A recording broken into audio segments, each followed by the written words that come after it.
እንዲሰማ ኢየሱስ ዳግም ይመጣ። ደስ ይበለን እንዘምር ኢየሱስ ዳግም ይመጣ። ይመለሳል ይመለሳል ኢየሱስ ዳግም ይመጣ።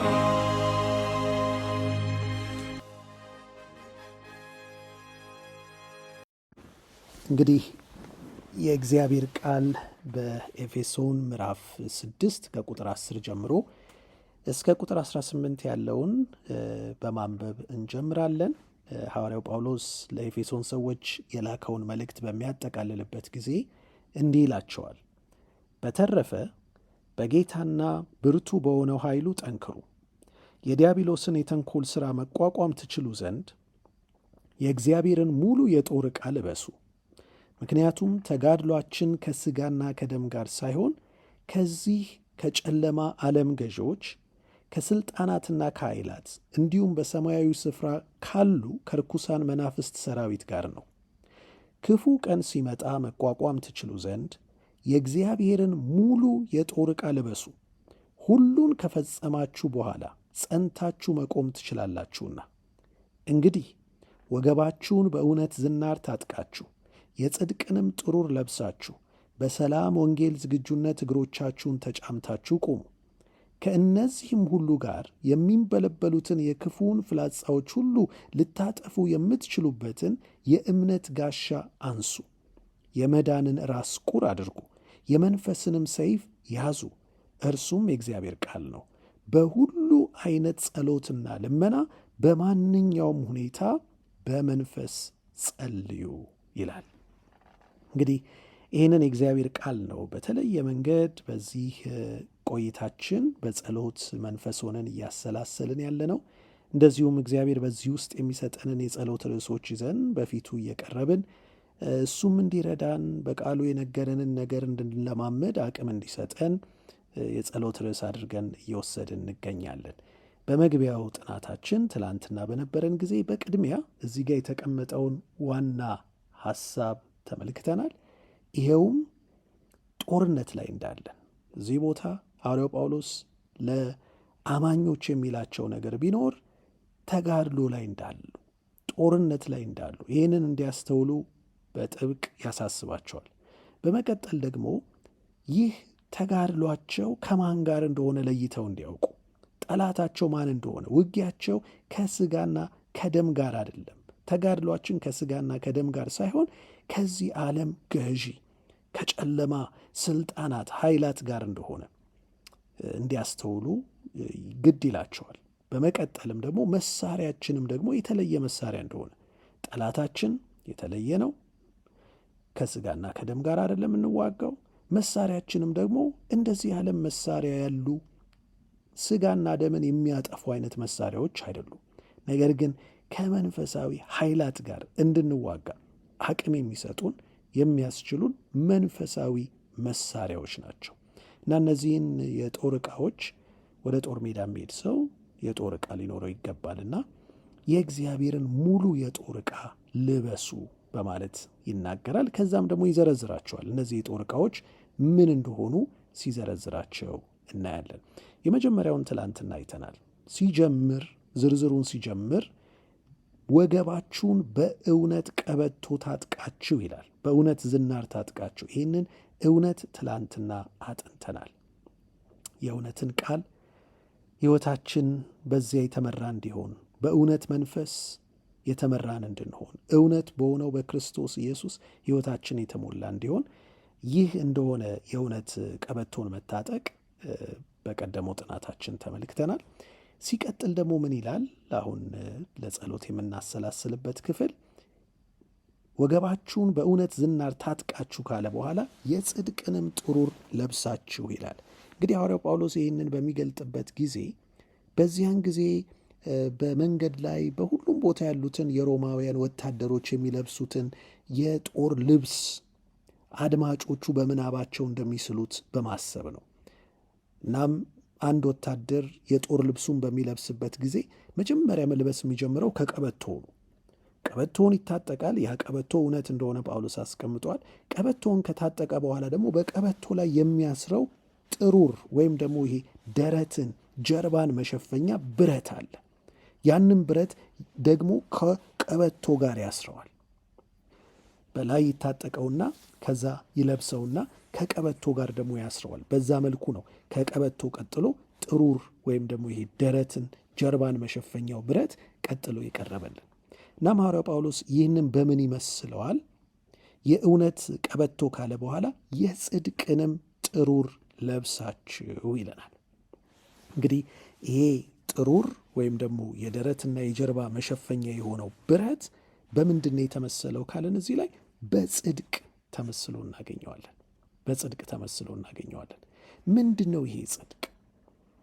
የሐዋርያው ጳውሎስ መልእክቶችን በምናጠናበት ጊዜ ደጋግሞ የጠቀሳቸው ወደ 100 ጊዜ ልንቆጥራቸው የምንችል እንዲህ ጽድቅ ጽድቅ እያለ ያቀረባቸው ተደጋግሞ የተነሳ ርዕሰ ጉዳይ ሆኖ እናገኘዋለን። ምንድን ነው ጽድቅ? ጽድቅ የሚለው ቃል በእርግጥ የሃይማኖት ቃል እንደሆነ መቼም በቋንቋችንም እንረዳዋለን። አንድ ሰው ጻድቅ ነው ስንል ወይም ደግሞ ጻድቁ ገሌ ብለን ስንናገር የምናስባቸው ነገሮች አሉ። በአእምሯችን ውስጥ የሚመጡ ነገሮች አሉ። ምናልባት መልካም ስራ ሊሆን ይችላል። ገሌ ጻድቅ ነው፣ ጥሩ ሰው፣ ወይም ደግሞ ለአምላኩ ያደረ ሕይወቱን ለእግዚአብሔር የሰጠ እንደዚህ አይነት ምስሎች በአእምሯችን ይመጣሉ ብዬ አስባለሁ። እርግጥ ነው እንደዛ ብናስብ ከእውነቱ ብዙ የራቅን አይደለንም። ምክንያቱም ጽድቅ የሚለው ቃል በብሉይ ኪዳንም በአዲስ ኪዳንም ያለውን አጠቃቀም በምንመለከትበት ጊዜ ከእግዚአብሔር ጋር ቀጥተኛ ያልተቆራረጠ ግንኙነትን የሚያመለክት ነው። እግዚአብሔር መጀመሪያ በሚፈጥረን ጊዜ የፈጠረን እንዲህ ላለ እጅግ የጠበቀ የቀረበና ጥልቅ የሆነ ግንኙነት ነው ከእርሱ ጋር እንዲኖረን። ነገር ግን እንደምናውቀው ኃጢአት ደግሞ መጥቶ የመታውና ያበላሸው ያጠፋው ነገር ቢኖር ይህንን ከእግዚአብሔር ጋር ያለንን ግንኙነት ነው። ስለዚህ ጽድቅን ልናስተውለው የሚገባን እንደው ዝም ብሎ መልካምን ነገር ከመስራት ብቻ ወይም ጥሩ ሰው ከመሆን ጋር ብቻ ሳይሆን ነገር ግን ከእግዚአብሔር ጋር ያለን የሰመረን ግንኙነት፣ የጠበቀን ኅብረት ያን የሚያመለክት እንደሆነ ልናስታውስ ይገባል። ያንን ነው እንግዲህ በመጽሐፍ ቅዱሳችን እግዚአብሔር ሊሰጠን የሚፈልገው የእርሱ ጽድቅ፣ እንደዚሁም በሕይወታችን እንድንለማመደው የሚፈልገው ጽድቅ ከእርሱ ጋር ባለን ግንኙነት ሕጉን መታዘዝ ቢሆን እንዲሁ ዝም ብሎ ጥሩን ነገር ለመስራት ብለን የምናደርገው ሳይሆን ያ የእርሱ ሕግ የእሱ ባህሪ መገለጫ እንደሆነ የፍቅር ማንነቱ ማሳያ እንደሆነ ተረድተን ከእሱ ጋር በሚኖረን የፍቅር ግንኙነት የምንለማመደው እንዲሆን የሚፈልግበት ጽድቅ ነው የእግዚአብሔር ጽድቅ። ለዚህ ነው ወደ ኋላ እንመጣበታለን። ሐዋርያው ጳውሎስ እንዲሁ ጽድቅ ብቻ እያለም አይናገርም። የእግዚአብሔር ጽድቅ በማለት ጽድቅን ኳሊፋይ ያደርገዋል፣ ወይም ምን አይነት ጽድቅ እንደሆነ በግልጽ ያስቀምጠዋል። ምክንያቱም የሰው ጽድቅ አለ፣ የእግዚአብሔር ጽድቅ ደግሞ አለ። የሰው ጽድቅ ሰው በራሱ ራሱን መልካም ለማድረግ የሚጥርበት የሚጣጣርበት መንገድ ነው። የእግዚአብሔር ጽድቅ ደግሞ ራሱ እግዚአብሔር የእሱን ማንነት የእሱን ባህሪ ለእኛ የሚያጋራበት የሚያካፍልበት፣ ገና ሲፈጥረን መጀመሪያ በመልኩና በአምሳሉ ሲሰራን የሰጠን፣ በኋላም ኃጢአት ካበላሸው በኋላ መልሶ ሊሰጠን ዋጋ የከፈለበት ያ የእርሱ ጽድቅ ነው። ስለዚህ እነዚህን ሁለቱን በደንብ ለይተን ማየት ያስፈልገናል። የሰው ጽድቅ አለ፣ የእግዚአብሔር ጽድቅ አለ። ሐዋርያው ጳውሎስ ለዚህ ነው ስለ ጽድቅ ሲናገር የእግዚአብሔር ጽድቅ በማለት የሚናገረው። ምክንያቱም ያንን ሊገዳደር የሚፈልግ አቻ መስሎ ሊቀርብ የሚፈልግ የሰው ጽድቅ ስላለ ነው። የሰው መልካምነት፣ የሰው መልካም ስራ ከላይ የሆነ ውስጡ ግን ባዶ የሆነ ስላለ በዛ እንዳንታለን፣ በዛ እንዳንጠለፍ የእግዚአብሔርን ጽድቅ ያጎላልናል። ይሄ ነው የእግዚአብሔር ጽድቅ ብሎ ያሳየናል። ስለዚህ ይህንን ጽድቅ ነው እንግዲህ እንድንለብስ እንደ ጥሩር እንድንለብሰው ደረታችን ጀርባችን እንዲሸፈንበት። ዝች ላይ አንድ ማስተዋል ያለብን ሌላው ትልቁ ነገር ምንድን ነው? ይሄ የጦር መሳሪያ በጣም ወሳኝ የጦር መሳሪያ ነው፣ ወይም ደግሞ የጦር ዕቃ ነው። ለምን? ደረታችን የሚሸፈንበት እንደመሆኑ መጠን ከደረታችን ውስጥ ያሉት ልብ፣ ኩላሊት፣ ጉበት እነዚህ በጣም ቫይታል ኦርጋን የሚሏቸው ወሳኝ የሆኑ የሰውነት አካሎቻችን በቀላሉ በጦርነት ሊጎዱና ሞትንም ደግሞ ሊያመጡብን ይችላሉ። ስለዚህ እነዚህ የሚሸፈኑበት ነው። ወሳኝ የሆነ የጦር ዕቃ እንደሆነ እዚህ ላይ ልብ ልንል ይገባል። ታዲያ ይህንን ጽድቅ ስናስብ፣ በጥሩር የተመሰለውን ጽድቅ ስናስብ እንዴት ነው ይህንን የጦር ዕቃ መልበስ የምንችለው? ምክንያቱም ልበሱት ነው የሚለን። ይህንን የጦር ዕቃ መልበስ የምንችለው እንዴት ነው ያልን እንደሆነ ቀጥለን 3 ዋና ነገሮችን እንድናስብ አደራላችኋለሁ። 3 ዋና ነገሮችን፣ ይህንን የጦር ዕቃ ለመልበስ የሚረዱንን 3 ዋና ነገሮች ቀጥለን እንመለከታለን። በቀላሉ መጣል፣ መቀበልና መለማመድ ብለን ልንይዛቸው እንችላለን። መጣል፣ መቀበልና መለማመድ፣ እነዚህን 3 ነገሮች በአጭሩ አይተን በእነዚህ በ3ቱ ላይ ደግሞ ጸሎት አድርገን ይህንን ሐሳባችንን እንጠቀልላለን። ምንድን ያልኳችሁ? መጣል፣ መቀበልና መለማመድ። የጽድቅን ጥሩር ለመልበስ የመጀመሪያው እርምጃ መጣል ነው። ምንድን ነው የምንጥለው? ምንድን ነው የምንጥለው ያለን እንደሆነ የምንጥለው የራሳችንን ጽድቅ ነው። አስቀድሜ እንደተናገርኩት 2 አይነት ጽድቅ አለ። 2 አይነት መልካም የሚመስል ነገር አለ። አንደኛው ሰው ሰራሽ ነው። ሁለተኛው ደግሞ የእግዚአብሔር ነው። የሰው ልጅ ኃጢአትን በሰራበት ጊዜ እግዚአብሔር የሰጠውን የጽድቅ ልብስ በኃጢአቱ ምክንያት ተገፈፈ። ወደ ዘፍጥረት ምዕራፍ 3 ሄደን በምናነብበት ጊዜ አዳምና ሔዋን ኃጢአትን በሰሩ በዚያ ቅጽበት የገጠማቸው ነገር ቢኖር የተመኙትን ከፍታ በዚያ ላይ ራሳቸውን ማግኘት ሳይሆን ወዳላሰቡት አዘቅት ውስጥ ነበር የወደቁት። በዛ ውስጥ ሆነው በመተፋፈር ራሳቸውን ደብቀው ያደረጉት አንድ ነገር ከቅጠል የተሰራ ልብስ መልበስ ነበር። ያ ነው የነሱ ጽድቅ። ያ ነው ራሳቸውን ሊሸፍኑበት የቻሉት ነገር። ያ የሰውን ጽድቅ የሚያሳይ ነው። ግን ያ ጽድቅ ምንም ጥቅም የነበረው አልነበርም። አስቡት፣ የቅጠል ልብስ ብዙም ሳይቆይ የሚደርቅ የሚጠወልግ፣ ከዛም በኋላ ንፋስ የሚበትነው፣ ራሳቸውን በሙላት ሊሸፍኑ የማይችሉበት ከንቱ የሆነ ጥረት ነበር ያደረጉት። ነገር ግን እንደምናውቀው ያ የነሱ ጽድቅ የሚወከልበት የቅጠል ልብስ መውለቅ ነበረበት፣ ሌላኛውን ልብስ ለመልበስ። በመጽሐፍ ቅዱሳችን ያን እንደ ምሳሌ አድርገው ሐዋርያው ጳውሎስ ለሮሜ ሰዎች እንዲህ በማለት ይጽፍላቸዋል። ሮሜ ምዕራፍ 1 ጀምረን በምናነብበት ጊዜ በመጀመሪያ የሚጀምረው ይህንን የጽድቅ ጥሩር እንለብስ ዘንድ። የሮሜን መልእክት እንድታጠኑት በጣም አደፋፍራችኋለሁ። እኔ መቼም ወንጌልን በግልጽ ለመረዳት የሚያስችል እግዚአብሔር የሰጠን እጅግ ድንቅ የሆነ መልእክት በሮሜ መልእክት ውስጥ እናገኛለን። እኔ በግሌ ወንጌልን ለማስተዋል እግዚአብሔር በሕይወቴ ከረዳኝ መንገዶች መካከል አንዱ በዚህ በሮሜ መጽሐፍ ጥናት ነው እና የሮሜን መጽሐፍ ስንመለከት ምዕራፍ 1 ምዕራፍ 2ን ስናነብ በምንድን ነው የሚጀምረው ካልን የራሳችንን ጽድቅ እንድናወልቅ እንድንጥል በሚያደርገን እጅግ ልብን በሚመረምር መልእክት ነው የሚጀምረው። ምዕራፍ 1 ላይ ሄደን በምናነብበት ጊዜ በዙሪያው ያለውን የወደቀውን ዓለም በማሳየት እንዴት በዓለም ውስጥ እጅግ ርኩሰት፣ የከፋ የሆነ ኃጢአትና በደል እንዳለ ያሳያል። ግን በነዛም መካከል ቢሆን እግዚአብሔር የሕሊናን ሕግ ሰጥቷቸው እንደነበር፣ ግን ያንን ከመከተል ይልቅ ራሳቸውን ለማይረባ አእምሮ አሳልፈው እንዴት ሰዎች እንደሰጡ ይናገራል።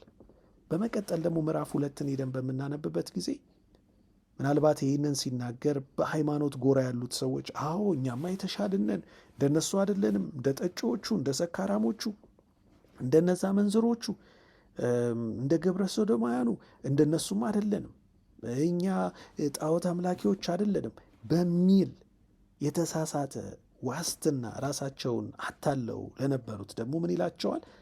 አንተ ደግሞ በሌላው ላይ የምትፈርድ የምታመካኝበት የለህም ይላል። ሮሜ ምዕራፍ 2 ላይ ደግሞ ሲጀምር በሌላው ላይ በምትፈርደው ነገር ሁሉ ራስን ትኮንናለህ፣ ፈራጅ የሆንከው አንተ ያንኑ ታደርጋለህ ይልና ምንም እንኳን እውቀቱ ቢኖራቸው ትክክለኛውን ነገር ቢያውቁም ግን ትክክለኛውን ነገር በሕይወታቸው ስለማይለማመዱ እነርሱም ከፍርድ እንደማያመልጡ በግልጽ ያስቀምጣል። በተለይ ስለ አይሁድ ወገኖቹ ሲናገር አዎ ሕጉ ተሰጥቷቸዋል፣ ነገር ግን ይላል በእግዚአብሔር ፊት ጻድቅ የሚባሉት ይላል ሮሜ ምዕራፍ 2 ቁጥር 13 ለሕጉ የሚታዘዙት እንጂ ሕጉን የሚሰሙት አይደለም ይላል። አንዳንድ ጊዜ እኛም ብንሆን በዚህ ውስጥ የምንካተትበት እጅግ ብዙ ጊዜ አለ። አዎ እናውቀዋለን። 10ቱ ትእዛዛት ዛሬም በተግባር ላይ መዋል እንዳለባቸው እንዳልተሻሩ፣ ሰንበትንም ጨምሮ ሌላውንም ቃሉ ሳይሸራረፍ ልንከተለው እንደሚገባ እንናገራለን። ነገር ግን ትልቁ ችግራችን በዛ መሰረት እንኖራለን ወይ? በዛ መሰረት የማንኖር ከሆነ አንተ ራስህ አታመልጥም፣ አንቺ ራስሽ አታመልጭም ነው እያለ ያለው። ስለዚህ በምዕራፍ 2 ላይ ሮሜ ምዕራፍ 2ን ስናነብ በደንብ አድርጎ ያስቀምጣል። ሁላችንንም በራሳችን ጽድቅ በራሳችን ጥረት ከኃጢአት ስብራታችን የተነሳ መቆም እንደማንችል ያሳይና ሲደመድም እንደዚህ ይላል። በሮሜ ምዕራፍ 3 ከቁጥር 9 ጀምረን ስናነብ ቁጥር 10 በተለይ እንዲህ ተብሎ እንደተጻፈ ይላል፣ ጻድቅ የለም አንድ እንኳ፣ አስተዋይ የለም፣ እግዚአብሔርንም የሚሻ አንድ የለም። ሁሉ ተሳስተዋል፣ በአንድነት የማይጠቅሙ ሆነዋል፣ መልካም የሚያደርግ አንድ እንኳን የለም ይላል። እንግዲህ ወገኖቼ ይሄ ነው የመጀመሪያው ነጥብ። የራሳችን ጽድቅ በራሳችን ተፍጨርጭረን ጥረን ግረን በእግዚአብሔር ፊት ልናቆመው የምንችለው ጽድቅ የለንም። የራሳችንን ጽድቅ ለመልበስ ብንሞክር ምንም ራሳችንን ልናስመልጥ የምንችልበት ዋስትና የለንም። የእኛ ጽድቅ በእግዚአብሔር ዓይን ይላል ነቢዩ ኢሳይያስ ሲናገር እንደ መርገም ጨርቅ ነው። ከኛ የሆነ መልካም ነገር በእግዚአብሔር ፊት ሚዛን የሚደፋ የለም። ስለዚህ የመጀመሪያው እርምጃችን መሆን ያለበት በዚህ በሮሜ ምዕራፍ 1፣ 2፣ 3 ላይ ጳውሎስ የሚያስቀምጠው ምንድን ነው? የራሳችንን ጽድቅ መጣል ነው። ጳውሎስ እንደዚህ ነበር ያደረገው። ለፊልጵስዩስ ሰዎች በጻፈው መልእክት ላይ ሄደን በምናነብበት ጊዜ በተለይ ምዕራፍ 3ን ሄዳቸው አንቡት። ሐዋርያው ጳውሎስ ምን ይላል? እኔ ብዙ የምመካበት ነገር ነበረኝ ይላል። እንዲህ ነበርኩ። በሰው ዘንድ ሲታይ የእኔ ጽድቅ በጣም ሬከርድ የሰበረ ክብረ ወሰን የሰበረ ነበር። ነገር ግን ወደ ክርስቶስ ኢየሱስ ስመጣ ዓይኖቼ ሲከፈቱልኝ በትክክል የያዝኩት ነገር እንደ ቤት ጥራጊ እንደሆነ ቆጥረዋለሁ አለ። ቦታ እንኳን የምሰጠው ማስቀምጠው ሳይሆን አውጥቼ የምጥለው እንደሆነ ከእኔ የሆነ ምንም መልካም ነገር እንደሌለ የራሴን ጽድቅ ጥየዋለሁ ይላል። ለዚህ ነው እንግዲህ ከሐዋርያው ጳውሎስ እኔና እናንተ ተምረን የመጀመሪያው እርምጃችን እንዲሆን የእግዚአብሔር ቃል የሚያስተምረን የእግዚአብሔርን ጽድቅ መልበስ ከፈለግን የራሳችን የምንለውን የምንመጻደቅበትን በጉልበታችን በጥበባችን አገኘን የምንለውን ጽድቃችንን መጣል ይጠበቅብናል። ወገኖቼ ይህንን ስናደርግ ብቻ ነው ወደ ቀጣይ እርምጃችን መሄድ የምንችለው። በወቅቱ የነበሩት አይሁዳውያን የሰሩት ስህተት ይሄ ነበር። ሮሜ ምዕራፍ 10 ቁጥር 3 ላይ ደን ስናነብ ከእግዚአብሔር የሚመጣውን ጽድቅ ስላላወቁና የራሳቸውን ጽድቅ ለመመስረት ስለፈለጉ ለእግዚአብሔር ጽድቅ አልተገዙም ይላል። ስለዚህ የራሳችንን ጽድቅ ለመመስረት የምናደርገው በራሳችን ምናልባት ሰንበት በመጠበቃችን ሊሆን ይችላል፣ አስራት በመመለሳችን ሊሆን ይችላል፣ የጤናን ሕግ በመከተላችን ሊሆን ይችላል። እኔ እንደሱ አይደለውም ብለን ልክ ያ ፈሪሳዊ መጥቶ ሲጸልይ እኔ እንዲህ አደርጋለሁ ያን አደርጋለሁ ከሁሉ በላይ እንደዚህ ቀራጭ ስላልሆንኩ አመሰግንሃለሁ ብሎ ሲናገር የራሱን ጽድቅ እያቆመ ነበር። እኛስ ወገኖች እዚች ጋር ትንሽ ራሳችንን በእግዚአብሔር መንፈስ እንድንፈትሽ በጽሞና ረጋ ብለን ድምፁን እንድናዳምጥ እጠራቸዋለሁ። ራሴንም እናንተንም መጋበዝ እፈልጋለሁ። ምን ይሆን ልንጥለው የሚገባን? የራሳችን ጽድቅ፣ የእግዚአብሔርን ጽድቅ እንዳንቀበል፣ ልክ እንደነዚያ እስራኤላውያን ከእግዚአብሔር የሚመጣውን ጽድቅ እንዳንቀበል፣ ለዛ እንዳንገዛ፣ ምናልባት ያቆምነው የመሰረትነው የራሳችን ጽድቅ ምን ይሆን? እስቲ እግዚአብሔር መንፈስ በዚህ ዙሪያ እንዲወቅሰን፣ እንዲያሳየን፣ ገልጦ እንዲያሳየን ምንመካበት ሳናውቀው ለራሳችንም ባልታወቀን መልኩ የታወርንበት የራሳችን ጽድቅ ይኖረን ይሆን? እስቲ ያንን የእግዚአብሔር መንፈስ እንዲያሳየን በጸሎት በፊቱ እንቆይ። ጣሉ ሚለን እንድንጥል እንዴት እናውቀዋለን? ያ የእኛ እንደሆነ የምንመካበት ከሆነ ልንታይበት የምንፈልግ ከሆነ ሌላውን ደግሞ አሳንሰን እኔ ከሱ የተሻልኩኝ ነኝ ከሷ የተሻልኩኝ ነኝ ብለን የምናስብበት ከሆነ ያ የእግዚአብሔር ጽድቅ አይደለም ወገኖቼ። ያ የኔ የእናንተ የራሳችን የሥራ ውጤት ነው። በዚህ ነው ያ የእግዚአብሔር ጽድቅ እንዳልሆነ የምናውቀው። እንደዛ አለ በልባችን፣ እንደዛ አለ በአስተሳሰባችን። ያንን አውጥተን እንጣል። ያንን መጣል የመጀመሪያ እርምጃችን ነው። እግዚአብሔር ሆይ አሁን በፊትህ በጸሎት አለን። ቅዱስ መንፈስ ሆይ ተናገረን፣ ልባችንን መርምርልን።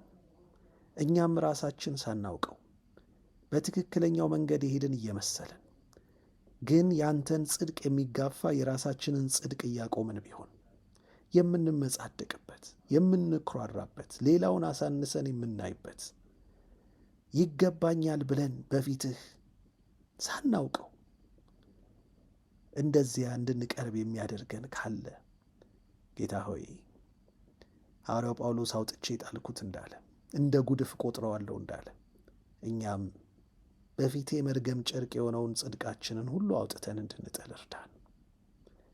አንተ ብቻ ነህ እንድናደርግ ልትረዳን የምትችለው። አንተ ካልገለጥክልን አልመሰለውም ነበር ለሳኦል ለጳውሎስ አንተ ዓይኑን እስከምትከፍትለት ድረስ፣ አንተ በደማስቆ መንገድ ተገናኝተ ጣለው እስከምትለው ድረስ ጌታ ሆይ እኛም ይህን ለምንሃለን።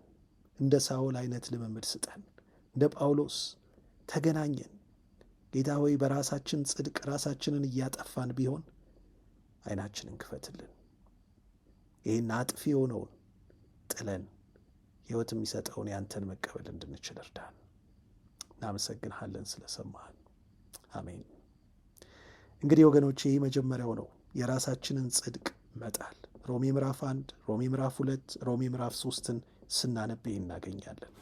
ሐዋርያው ጳውሎስ የራሳችንን ጽድቅ እንድንጥል ከተናገረን በኋላ አሁን ደግሞ ቀጥሎ ወደ ሁለተኛው ነጥብ ይወስደናል። ሁለተኛው ነጥብ የእግዚአብሔርን ጽድቅ ደግሞ የተቆጠረልንን ጽድቅ በእምነት መቀበል ነው። ከጣልን በኋላ ከመጣል በኋላ ቀጥሎ የሚመጣው መቀበል ነው። መቀበል የእኛን ጥለን የእግዚአብሔርን መቀበል። ስለ እግዚአብሔር ጽድቅ ሲናገር ደግሞ በሮሜ ምዕራፍ 3 ከቁጥር 21 ጀምሮ እንደዚህ ይላል። አሁን ግን ይላል ሕግና ነቢያት የመሰከሩለት ከሕግ ውጭ የሆነ የእግዚአብሔር ጽድቅ ተገልጧል። እንግዲህ አሁን ልብ ብላችሁ ተከተሉ። የሰው ጽድቅ አይደለም የሚለው እዚህ ጋር አሁን የተገለጠው የማን ጽድቅ ነው? የእግዚአብሔር ጽድቅ ተገልጧል። ይህ የእግዚአብሔር ጽድቅ አለ ኢየሱስ ክርስቶስን በማመን የሚገኝ ጽድቅ ነው። ልዩነት የለም። ሁሉም ኃጢአት ሰርተዋል፣ የእግዚአብሔር ክብር ጎሏቸዋል። በኢየሱስ ክርስቶስ በሆነው ቤዛነት እንዲያው በጸጋው ጸድቀዋል። በደሙ በሆነ እምነት እግዚአብሔር የማስተሰሪያ መሥዋዕት አድርጎ አቅርቦታል። ይህንንም ያደረገው ቀድሞ የተፈጸመውን ኃጢአት ሳይቀጣ በትዕግሥት በማለፍ ጽድቁን ለማሳየት ነው። በአሁኑ ዘመን እግዚአብሔር ይህን ያደረገው ጽድቁን ይኸውም እርሱ ራሱ ጻድቅ ሆኖ በኢየሱስ የሚያምነውን የሚያጸድቅ መሆኑን ለማሳየት ነው። ታዲያ ትምክህት ከወዴት ነው? እርሱማ ቀርቷል። በየትኛው ሕግ? በሥራ ሕግ ነው? አይደለም፣ በእምነት ሕግ ነው እንጂ። ማንም ሰው ሕግን በመፈጸም ሳይሆን በእምነት እንደሚጸድቅ እናረጋግጣለን። እግዚአብሔር የአይሁድ አምላክ ብቻ ነውን? የአሕዛብስ አይደለምን? አዎ የአሕዛብም አምላክ ነው። የተገረዘውን በእምነት ያልተገረዘውንም በዚያው እምነት የሚያጸድቅ አንድ እግዚአብሔር ብቻ ነውና። ታዲያ እንዲህ ከሆነ ከእምነት የተነሳ ሕግን ዋጋ የሌለው እናደርግ ይሆን? ፈጽሞ አይደረግም። ሕጉን እናጸናለን እንጂ። ይሄ በጣም የሚገርም ቃል ነው። እያንዳንዱ መቼም ቢተነተን ቢብራራ ጊዜ አይበቃም። ቀናት፣ ዓመታት ሊወስድ ይችላል። ግን በጥቅሉ አሁን ያነበብነው የእግዚአብሔር ቃል የሚናገረው ነገር ቢኖር ምንድን ነው? እግዚአብሔር የእሱን ጽድቅ ገልጦልናል። ያ ማለት ምን ማለት ነው? የእሱን መልካምነት፣ የእሱን ታማኝነት፣ የእሱን ፍቅር ያንን እንድንለማመድ ኃጢአት ከዛ ነበር የገነጠለን። እግዚአብሔር በመጀመሪያ በመልኩና በአምሳሉ ሲፈጥረን የእሱን ጽድቅ ሰጥቶ ነበር የፈጠረን። እሱ እንደሚወድ እኛም እንድንወድ የእሱን የባህሪውን መልካምነት እንድንጋራ እንድንካፈል አድርጎ ነበር የፈጠረን። ግን ኃጢአት መጣ፣ አበላሸው። ከዛ በኋላ እኛ በራሳችን ለማድረግ የምንሞክራቸው ነገሮች ሁሉ የተበላሹ ናቸው። ግን እንደገና ማንን ላከ? ልጁን ላከ። ስለዚህ ጌታችን ኢየሱስ ክርስቶስ መጣና ለኃጢአታችን መሥዋዕት ሆነ ይላል እዚህ ጋር። እሱ ደግሞ ለኃጢአታችን መሥዋዕት መሆኑ ብቻ ሳይሆን በሞቱ ደግሞ ለእኛ እንደገና አዲስ ሕይወትን እንዴት እንደሰጠን፣ በእርሱ የምናምን ሁሉ ደግሞ እንደገና ያንን የእግዚአብሔርን ጽድቅ በእምነት የምንቀበልበትን ዕድል እንደተሰጠን እዚህ ጋር ይናገራል። ስለዚህ የሚያጸድቅ እርሱ ነው ይላል። እርሱ ጻድቅ ነው። እኛንም የጽድቁ ተካፋይ የሚያደርገን በልጁ በኢየሱስ ክርስቶስ በኩል በሰጠን ስጦታ እሱ ራሱ እግዚአብሔር ነው። ለዚህ ነው ለቆሮንቶስ ሰዎች እንደዚሁ ተመሳሳዩን ነገር በሚጽፍላቸው ጊዜ ሐዋርያው ጳውሎስ የተናገረውን እናገኛለን። ምን ይላል? በሁለተኛ ቆሮንቶስ ምዕራፍ 5 ቁጥር 21 ላይ እኛ በእርሱ ሆነን የእግዚአብሔር ጽድቅ እንድንሆን ኃጢአት የሌለበትን እርሱን እግዚአብሔር ስለኛ ኃጢአት አደረገው ይላል። እንግዲህ ጌታችን ኢየሱስ ክርስቶስ የኔና የእናንተን ሥጋ ለብሶ መጥቶ ስለ ኃጢአታችን ቅጣት ተቀጣል፣ ዋጋውን ከፈለ፣ ከታሰርንበት የኃጢአት እስር ቤት ነፃ ወጣን። እንደገና ከተበላሸው ማንነታችን በኃጢአት ያደፈውን የእኛን ማንነት የእኛን ባህሪ በእርሱ የጽድቅ ካባ በእሱ የጽድቅ ሸማ ለወጠልን። የካህኑ ኢያሱ ታሪክ ለዚህ በጣም ጥሩ ምሳሌ ሆኖ ያገለግለናል። በመጽሐፍ ቅዱሳችን የምናገኘው በዘካርያስ መጽሐፍ ካህኑ ኢያሱ በእግዚአብሔር ፊት ጠላት እየከሰሰው ቆሞ ነበር። እድፋም ጥምጣም አድርጎ ነበር ይላል እና የሚመልሰው መልስ አልነበረውም። የእሱ ጽድቅ ያ እድፋም ጥምጣም ነበረ። ነገር ግን እግዚአብሔር ያንን የእድፋሙን ጥምጣም አውልቆ እንዴት ንጹሕ እንዳለበሰውና ደግሞም ለሚከሰው ለጠላቱ ምላሽ እንደሰጠለት እናያለን። ጌታችን ኢየሱስ ክርስቶስ ያደረገውም ይሄ ነው። ስለዚህ እግዚአብሔር በእምነት ጽድቅን እንድንቀበል ጽድቁን ሰጠን በልጁ በክርስቶስ ኢየሱስ። እንግዲህ የራሳችንን ከጣልን በኋላ የእግዚአብሔር ቃል ቀጥሎ የሚያዘን የእርሱን ደግሞ በእምነት እንድንቀበል ነው። ሰጥቶናል እግዚአብሔር። በዚህ ቦታ እንደምናነበው ይህን የተገለጠውን ጽድቅ የተቆጠረልንን ጽድቅ በእምነት የኔ ብለን እንድንወስደው እግዚአብሔር ይፈልጋል። ሮሜ ምዕራፍ 4 ቀጥለን ስናነብ ይህንን በአብርሃም ታሪክ ያስረዳል። እስቲ አብርሃምን ተመልከቱት ይላል፣ አባታችን አብርሃም። ከዚያም እንዴት እግዚአብሔር ለአብርሃም ራሱ በእምነት ጽድቅን እንደቆጠረለት ይናገራል። አብርሃምም አመነ ጽድቅም ሆኖ ተቆጠረለት የሚለውን ያብራራል ጳውሎስ። እንግዲህ በእግዚአብሔር ስንታመን፣ በእግዚአብሔር ስንደገፍ፣ ለእግዚአብሔር ሕይወታችንን ስንሰጥ ያን ጊዜ እግዚአብሔር ደግሞ የእርሱ የሆነውን ጽድቅ የእኛ እንደሆነ ይቆጥርልናል። ያንን በእምነት መቀበል ከኔና ከእናንተ ይጠበቃል ማለት ነው። ስለዚህ ወገኖቼ የራሳችንን ከጣልን በኋላ ቀጥለን ደግሞ የእግዚአብሔርን መቀበል። በምንድን ነው የምንቀበለው? በእምነት ነው የምንቀበለው። እግዚአብሔር ሰጥቶናል። በልጁ በክርስቶስ ኢየሱስ ሰጥቶናል። በልጁ በክርስቶስ ኢየሱስ ልጁ አድርጎ ተቀብሎናል። ያንን ስንቀበል ነው እንግዲህ የእግዚአብሔርን ጽድቅ የምንቀበለው። በልጁ በክርስቶስ ኢየሱስ ኃጢአታችንን ሁሉ በቀራንዮው መስቀል ላይ በፈሰሰው ደሙ አጥቦታል። ያንን ስንቀበል ነው የእግዚአብሔርን ጽድቅ የምንቀበለው። በልጁ በክርስቶስ ኢየሱስ እግዚአብሔር አዲስ ፍጥረት አድርጎናል። ያንንም ስንቀበል ነው የእግዚአብሔርን ጽድቅ የምንቀበለው። ስለዚህ ወገኖቼ ትልቁ ጥያቄ ታዲያ በሁለተኛ ደረጃ የምናነሳው ይህንን ጽድቅ ተቀብለናል ወይ? በእምነት ተቀብያለሁ ወይ? በእምነት ተቀብለሃል ወይ? ይህ እያንዳንዳችን በግላችን ልንመልሰው የሚገባ ጥያቄ። እግዚአብሔር አበርክቶታል፣ እግዚአብሔር ሰጥቶናል። ይኸው አሁን ተገልጧል ይላል። የእግዚአብሔር ጽድቅ ተገልጧል። በእምነት የምንቀበለው የእግዚአብሔር ጽድቅ ተገልጧል። ግን ትልቁ ጥያቄ ተቀብለነዋል ወይ? ለዚህ ነው ሐዋርያ ጳውሎስ በመቀጠልም በሚናገርበት ጊዜ የአብርሃምንም ታሪክ ሲያመጣ መቀበል የኔና የናንተ የግል ምርጫና ውሳኔ እንደሆነ የሚያሳየን።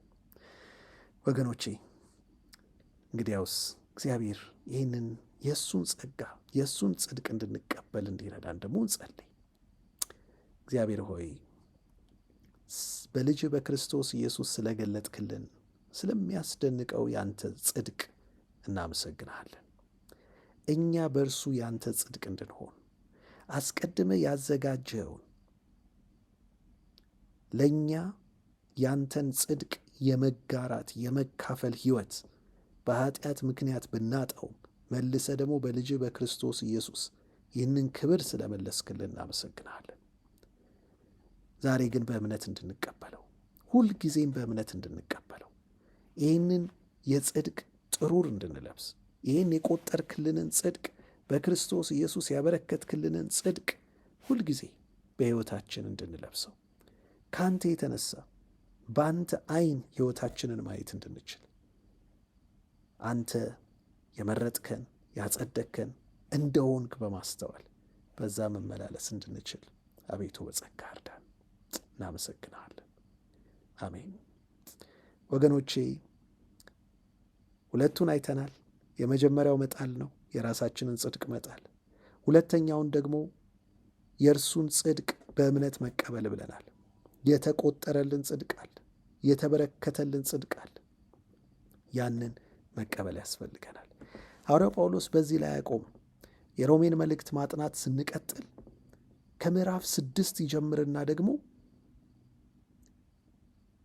ይህንን ጽድቅ በሕይወታችን መለማመድ ደግሞ እንደሚያስፈልገን ይናገራል። አዎ ተቀብለነዋል፣ መቀበል ወሳኝ ነው። ግን የተቀበልነውን ይህንን ጽድቅ ደግሞ በሕይወታችን መለማመድ ያስፈልገናል። እንዴት ነው የምንለማመደው ያለን እንደሆነ አሁንም ሐዋርያው ጳውሎስ ይህንን በተመለከተ እንዲህ በማለት ይናገረናል። በሮሜ ምዕራፍ 6 ላይ ከቁጥር 15 ጀምሮ እንዲያነባለሁ። እንግዲህ ምን ይሆን? ከሕግ በታች ሳይሆን ከጸጋ በታች በመሆናችን ኃጢአትን እንስራን? ከቶ አይሆንም። ራሳችሁን እንደ ባሪያ አድርጋችሁ ስታቀርቡ ለምትታዘዙት ለእርሱ ይኸውም ወደ ሞት ለሚወስደው ለኃጢአት ወይም ወደ ጽድቅ ለሚወስደው ለመታዘዝ ባሮች እንደሆናችሁ አታውቁም? ነገር ግን የኃጢአት ባሮች የነበራችሁ ቢሆንም ለተሰጣችሁለት ትምህርት በሙሉ ልብ የታዘዛችሁ በመሆናችሁ እግዚአብሔር የተመሰገነ ይሁን። ከኃጢአት ነፃ አውጥታችሁ እዚህ ጋር ልብ በሉ፣ የጽድቅ ባሪያዎች ሆናችኋል። በተፈጥሮ ደካሞች ስለሆናችሁ በሰው ቋንቋ ይህንን እላለሁ፣ ብልቶቻችሁን የሰውነት አካሎቻችሁን በባርነት ለርኩሰት እየባሰ ለሚሄድ ክፋት ታቀርቡ እንደነበር አሁን ደግሞ ወደ ቅድስና ለሚወስደው ጽድቅ ባሪያ አድርጋችሁ አቅርቡ። የኃጢአት ባሮች ስለሆናችሁ ከጽድቅ ነፃ ነበራችሁ። አሁን ከምታፍሩበት ነገር ያን ጊዜ ምን ጥቅም አገኛችሁ? የዚያ ነገር ውጤት ሞት ነው። አሁን ግን ከኃጢአት ነፃ ወጥታችሁ የእግዚአብሔር ባሮች ሆናችኋል። የምትሰበስቡበትም ፍሬ ወደ ቅድስና ያመራል፣ መጨረሻውም የዘላለም ሕይወት ነው።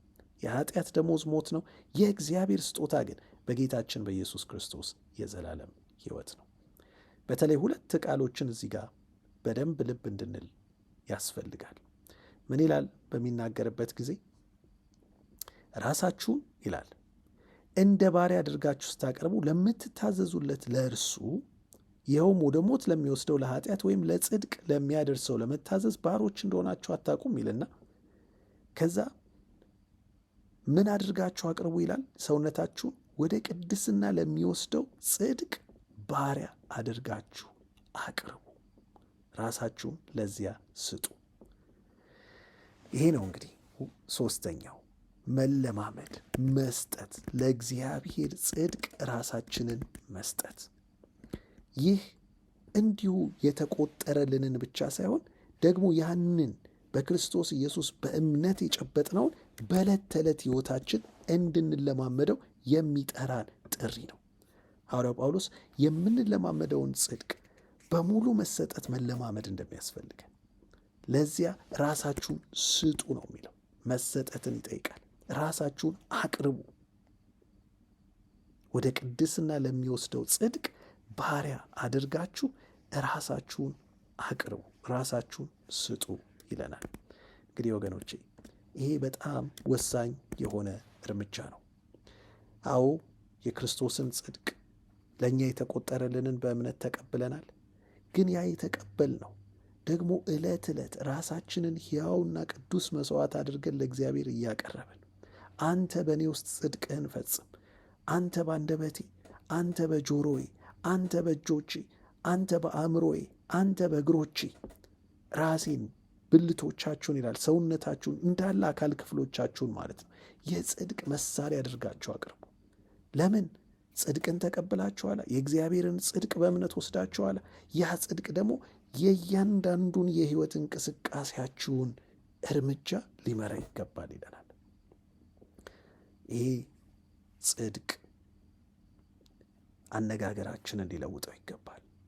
ይሄ ጽድቅ አስተሳሰባችንን ሊቀይረው ይገባል፣ እንደ እግዚአብሔር እንድናስብ። ለዚህ ነው በክርስቶስ ኢየሱስ የነበረ ሐሳብ በእናንተም ዘንድ ይሁን ይለናል የእግዚአብሔር ቃል። ወገኖች የክርስቶስን ጽድቅ ስንቀበል፣ በክርስቶስ በኩል የእግዚአብሔርን ጽድቅ ስንቀበል፣ ቀጥሎ ደግሞ አእምሯችን እሱ እንዲቆጣጠረው፣ አንደበታችን እሱ እንዲቆጣጠረው፣ እጅ እግራችን፣ ኑሯችን፣ መውጣት መግባታችን ሁሉ ለእሱ የጽድቁ ፍሬ መገለጫ እንዲሆን አሳልፈን መስጠትን ይጠይቃል። እንግዲህ ወገኖቼ እነዚህ በጣም 3 ወሳኝ እርምጃዎች ናቸው። የመጀመሪያ መጣል ብለናል። የራሳችንን አውልቀን እንጣለው። ሁለተኛ መቀበል ብለናል። እግዚአብሔር የእርሱን ጽድቅ በልጁ በክርስቶስ ኢየሱስ ሰጥቶናል፣ ቆጥሮልናል። ያንን በእምነት እንቀበል። በሦስተኛ ደረጃ ደግሞ መለማመድ። እግዚአብሔር የቆጠረልንን ያንን ጽድቅ በልጁ በክርስቶስ ኢየሱስ ከእሱ ጋር ያለንን ግንኙነት ያደሰልንን እኛ ደግሞ በዕለት ተዕለት ሕይወታችን ያንን ግንኙነት በሚያሳድግ እርምጃ፣ በሚያሳድግ ንግግር፣ በሚያሳድግ ቁመና ሆነን መመላለስ፣ መለማመድ። ይሄ ጥሩር እንግዲህ ይህንን እያጠናን ያለ ነው የጽድቅ ጥሩር በሚለው ነው እና ይሄ ጥሩር ከፊትም ከኋላም የሚደረግ ነው እና በሚያጠልቁት ጊዜ ብረት ነው። ከፊት ለፊት ያለውንም ከኋላ ያለውንም የሚሸፍን ነው። ስለዚህ 2 ነው ማለት ነው። ከፊት ያለውን የሚሸፍን ብረት አለ፣ እንደገና ከጀርባ ደግሞ የሚሸፍን ብረት አለ። ልክ እንደዛ ይህም የእግዚአብሔር ጽድቅ 2 ነው። አንደኛው የተቆጠረልን ጽድቅ ነው። እግዚአብሔር በእኔና በእናንተ አካውንት ያስቀመጠልን የቆጠረልን ጽድቅ። አብርሃምም አመነ ጽድቅም ሆኖ ተቆጠረለት። ተቆጥሮልናል። በቃ እኛ በልጁ በክርስቶስ ኢየሱስ የእግዚአብሔር ጽድቅ ሆነናል። ተቀብሎናል። ኃጢአታችንን ደምስሶ ከእሱ ጋር ያለንን ግንኙነት ፈውሶ ተቀብሎናል። ይሄ አንዱ ነው። ግን በፊት ለፊት ያለው ብቻ አይደለም መሸፈን ያለበት፣ ከኋላም ያለው መሸፈን አለበት። ከኋላ ያለው ሁለተኛው የዚህ ጽድቅ አካል ደግሞ የተቆጠረልን ብቻ ሳይሆን የምንለማመደው ጽድቅ ደግሞ አለ።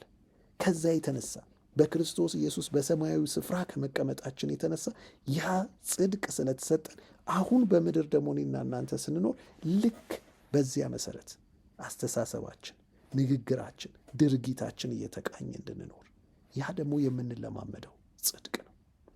ያንን መለማመድ ያስፈልገናል።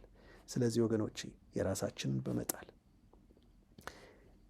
የተቆጠረልንን ጽድቅ በመቀበል የምንለማመደውን ደግሞ ራሳችንን ሙሉ በሙሉ ለዚያ በመስጠት በመለማመድ የእግዚአብሔርን ጽድቅ ያንን ጥሩር እንድንለብስ በዚህም ጠላትን እንድናሸንፍ ያስፈልጋል።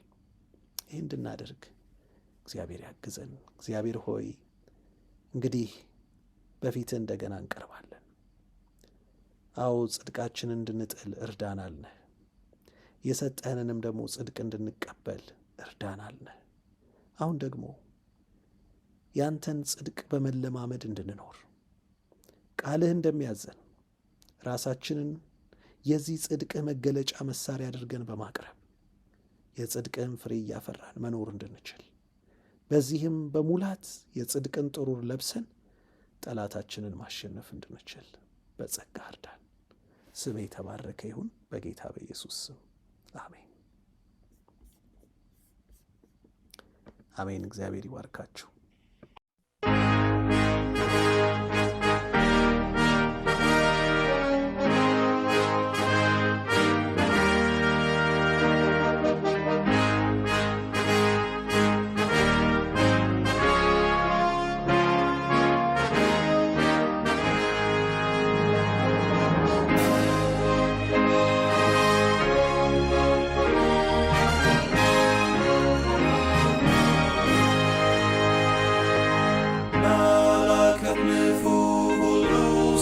ሰማ ኢየሱስ ዳግም ይመጣል።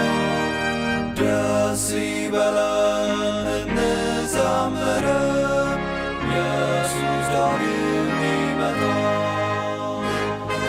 ይመለሳል ይመለሳል፣ ኢየሱስ ዳግም ይመጣል። ተራሮቹ ኢየሱስ ዳግም ይመጣል። ኢየሱስ ይመጣል በክብር ዙፋን፣ ኢየሱስ ዳግም ይመጣል። ይመለሳል ይመለሳል፣ ኢየሱስ ዳግም ይመጣል። ፍጥረቱ ሁሉ ይናገረናል፣ ኢየሱስ ዳግም ይመጣል። እስከ ባህር ዳር ሁሉ ያየዋል፣ ኢየሱስ ዳግም ይመጣል። ይመለሳል ይመለሳል፣ ኢየሱስ ዳግም ይመጣል። የምድር መናወጥ ለሰዎች ይላል፣ ኢየሱስ ዳግም ይመጣል። አውሎ ነፋስም ያስታውቀናል፣ ኢየሱስ ዳግም ይመጣል። ይመለሳል ይመለሳል፣ ኢየሱስ ዳግም ይመጣል። ሕዝብም ይቆጣል፣ በዚህ ይታወቃል፣ ኢየሱስ ዳግም ይመጣል።